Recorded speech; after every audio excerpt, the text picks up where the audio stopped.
legal and judicial operator for maneuvers ni Marcos. Ang pangalan niya ay former Chief Justice Lucas Bersamin, who happened to be appointed by Tatay Digong as Chief Justice of the Supreme Court. Masama man ang magsumbat pero walang utang na loob. Balasubas din pala. Komunistang teroristang grupong CPP, NPA, and the party list. Number 1 dyan ang Alliance of Communist Teachers ni Franz Castro. Yan ang number 2, si Nanay Arlene, NPA Laber, Gabriela, Terrorist Supporter Party List. Number 3, ang NPA Recruiter Party List identified sa Senado. Ang pangalan niya si Raul Manuel. Pinakyaw mo di ba? Oh, pinakyaw mo naging piskal na kayo, naging judge pa kayo, ha? Naging jailer pa kayo. Gusto ko kayo na rin yung piansador, di ba? Total, mahilig kayong magpakulong ng magpakulong, di kayo na yung maging piansador na kayo, di ba? So, yun ang nakikita natin. Saan ka ba naman nakakita na yung legislative department ay talagang harap-harapan kung manghimasok doon sa executive department.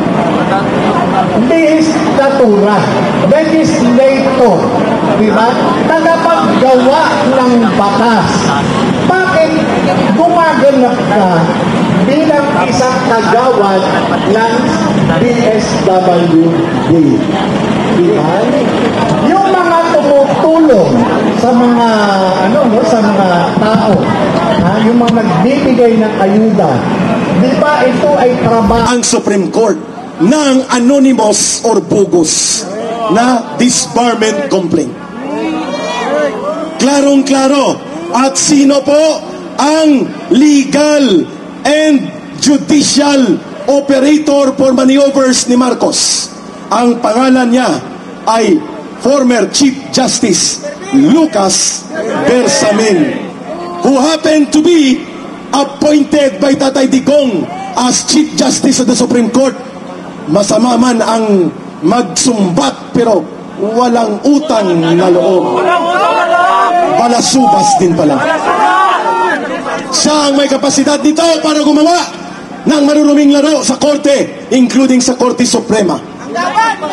Iyon, mga kababayan, malinaw po na pinagkakaisahan ng iba't ibang puwersa ang pangalawang Pangulo. This is no longer about Sara Duterte.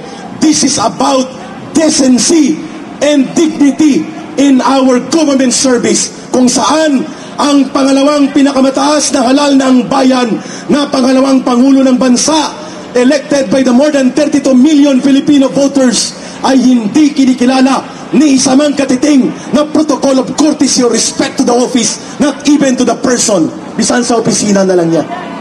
Wala na.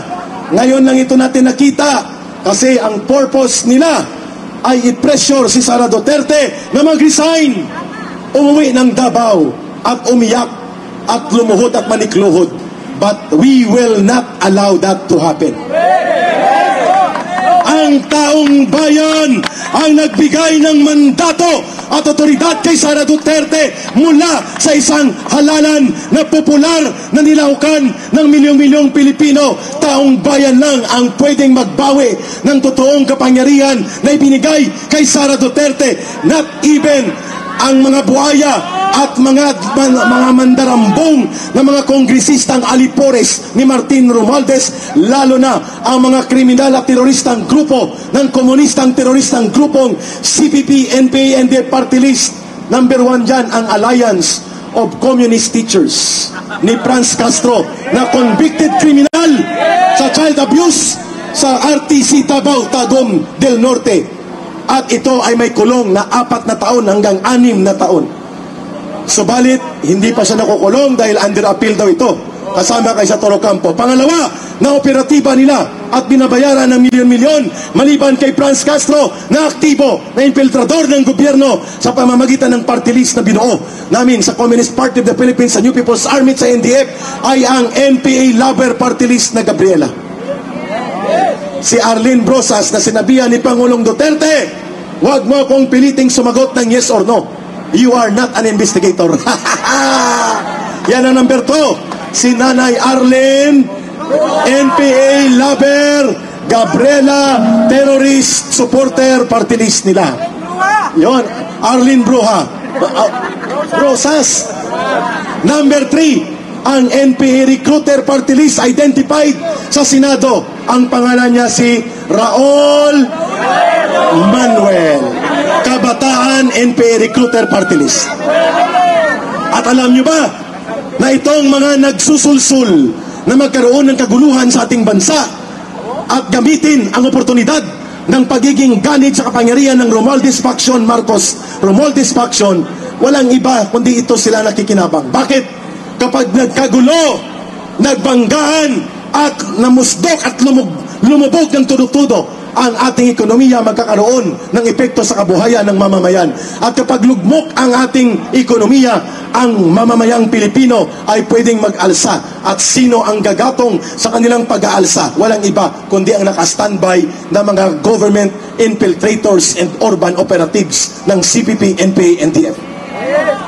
Yan ang dahilan kung bakit sabi ni Brother J.M. Morales, nandito tayo para ito ay maisiwalat sa buong Pilipinas at sa buong daigdig. At ang panghuli na punto natin kung bakit tayo nandito, hanggat hindi nagpapasailalim sa hair follicle DNA type drug testing si Mr. Marcos, ang iskandalo na siya ay nakalupid at nakabulid sa abuso ng iligal na droga ay mananatiling isang batik ng putik ng pagdududa at isang masamang imahin sa integrity or moral integrity ng kanyang opisina.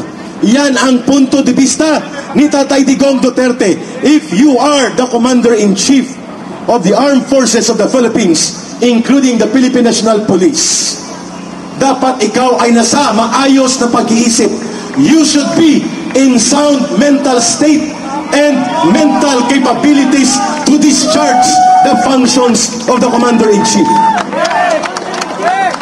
So hindi po yan inciting to sedition, Ginoong Lucas Bersamin.